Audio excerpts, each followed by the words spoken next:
Legitimately answer the question. I said yes, they are. What? Getting separation. Oh. So they don't have trouble. To clarify, they do not have trouble getting separation. They do not. He didn't ask that. So that's implying that they do. Describe that group as pedestrian. There's that word again. Doug, this is all from you right here. You're in the view now. Meanwhile, considering Marshawn wasn't in a place where he could go in the locker room with you last week to see the way he's performing right now, what does that say about the way he is? Oh, I mean, we appreciate everything that Marshawn's doing. I mean, he's balling. I mean, he's playing great football. Running the ball, catching the ball, everything we ask him to do, he's doing. And I mean, the proof's on the field. You know, I mean, that's the bottom line, and the proof's out there on the field how well he's playing. When you do evaluate the team right now off of that, it seems like completions are a struggle at times. It just seems like it's not clicking for whatever reason. What do you kind of view as the issue there? Well, kind of like I've said every week coming up here is, it all works together. I mean, we've had some real nice plays, and then we've had some plays that haven't been there that we thought should have been. But it works together in terms of protection. Number one. Number two is guys being on time where they're supposed to be when they're supposed to be there. Number three is the quarterback making good decisions, making good throws, putting the ball where it needs to be when it needs to be there as well.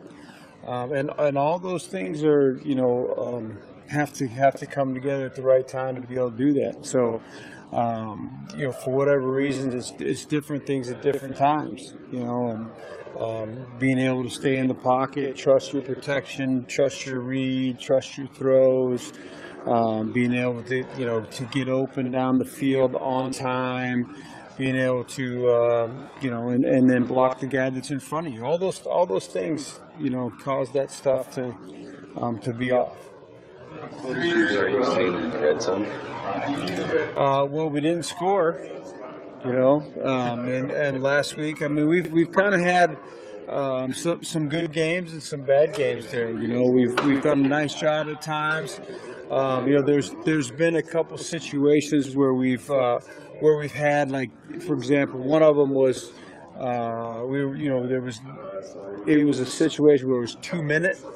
So there was only 22 seconds when we had a first down. So we were trying to make sure we got all the plays. So you're really you're throwing the ball every time. The run game, didn't become a viable part of it because then you would have run out of plays. So we have to be able to throw and catch and do all those things. There was a couple opportunities that we had on that one drive where we could have had touchdowns that we didn't make plays. And that's basically what it comes down to when you get down in there is being able to capitalize on the opportunities when you have them. The 4-2 play in particular, I mean, did you kind of get the look you wanted there and everything, or what? Yeah, I mean, if you, they did a good job with the defense. They knocked us back. We didn't do a good enough job of gaining the line of scrimmage. And, it's a play that we've used, a number of times in short yardage situations. And they did a good job versus it. The one on the goal line, was that to Baldwin, the first option pass? Well, there's a couple options on it. It depends on how the defense presents itself. So, he could have gone to Kirsch. He could have gone to the other side as well. So it just depends on what the defense looks like. Is there a run-pass option at all there? I know Kansas City loaded up the line. No, not on that one. When you get a short field like in the red zone, how much does that limit your options as far as kind of Russell roll? Because the receivers are going to have a hard time getting separation? It doesn't necessarily limit your ability to roll. You know, I mean, you can still move the pocket. You can still there's still space to have down there, but obviously it's condensed. You know, we talk all the time. I mean, things happen faster. You got to throw to spots. The field's condensed, so they got to cover less field. So you got to be on time with your throws and with your routes and those kind of things. So it's just you just have to be you really on it when you get down there. How big of a benefit is it getting run back given the situation you're in? Well, I mean, the situation we're in, I mean, it's huge. You know, I mean, a guy that we love, that's done a great job for us when he's had an opportunity to step in there, that knows the offense. You know, so there's not going to be a big catch-up process. But we'll continue to go through the week, see how that goes. Is it too high on this guy to think he could start this week, or is that asking a little too much potential? Well, we just have to, we were in pads today, so we'll go back and look at the tape. But there's timing, there's those kind of things still. Make sure his legs are under him and everything. But Pat did a good job for us last week. You know, he stepped in there and. At the end of the game in tough situations, and he did a good job. I mean, he did exactly what we expect him to do. How would you describe Marshawn to people? How would I describe him? I mean, I think he's a very interesting guy. You know, I don't necessarily think what you see is what you get. I mean, I think there's a lot of layers to him. I think there's a lot of hidden things that he does. He's a good person, good guy. He does a lot of good things for people. And you want him on your side. I can tell you that much. Does Arizona's defense present specifically? Well, I mean, huge challenges. I mean, the number one thing is the pressure that they bring. I mean, they do a great job of flying to the ball. They play very aggressive.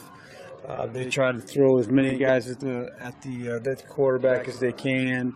They're willing to do it at any time. Not just specific situations.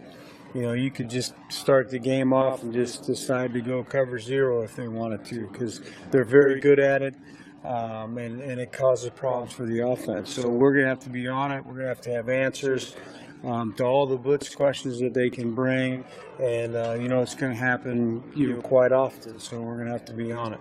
To clarify one more time, the receivers can or cannot get open. Do they get separation or do they not? I think there was a question over here before you.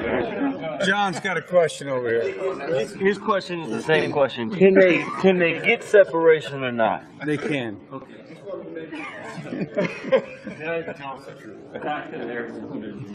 Given all the personnel they lost in the offseason through injuries, how impressive is it what they've done? Well, I mean, they're playing great. I mean, they're playing great as a team. Just specifically talking about their defense, they have a really strong secondary. Really good corners. Their nickels playing outstanding for them. They can get pressure from many different ways. I think Larry Foote's playing outstanding. I mean, you see him all over the place. He's running to the ball like crazy, and they're causing problems all over. And it's a credit to them for the depth that they have on their roster, and then the scheme that they're employing. There's always been that line with Russell between when to take off and how long to hang in the pocket and stuff. How's he? He's obviously running more this year, but how's he doing in that regard? Well, it's a good question. In terms of, there's always going to be times where we tell him, to trust his protection, but I'm never going to tell him to not use his feet. I mean, it's something that's special for his ability. He ends up making great plays for us, makes big plays. Sometimes those plays are in the run, sometimes there end up being a big scramble and throwing the ball 60 yards down the field to Jermaine like it did, a week ago. But there's always going to be that question of, okay, you still have to be able to trust your protection to start. We're still passing play. We're still trying to get this done, and we'll evaluate each play every time, and we'll have those conversations with them. Is it a different dynamic than the other QBs you've worked with because of his ability to run? Yeah, I've had some mobiles, but none like as mobile as Russell. One that they can rush for over 100 yards a game. I haven't had that type of a guy, but there's still those where you want them to sit in there and be able to see the things that they need to see, whether they're a running guy or not. Sometimes those guys can take off just as well. Because Bruce Arians today is almost like preparing for a college offense because of the plays he can make that aren't supposed to be there. Right. Well, we're doing different things to take advantage of his ability, and it's just opened up our offense. With all he's done, Lynch, what would this offense be without him? Can you imagine even what? I don't even want to think about it. He's so special to us. He does great things. In every phase of the game, whether it's the run game, the type of runs that he can make, whether it's in the protections, how he takes care of the quarterback and sees things that some other running backs won't see. And then his ability as a receiver. He's outstanding in terms of running routes and then being able to catch the ball. And then, again, once you have it in his hands, he does amazing things with it. In the December loss last year to Arizona, and they were pretty effective in getting Russell on one of his least productive games. What was most effective in what they did? Well, I just think the pressure and the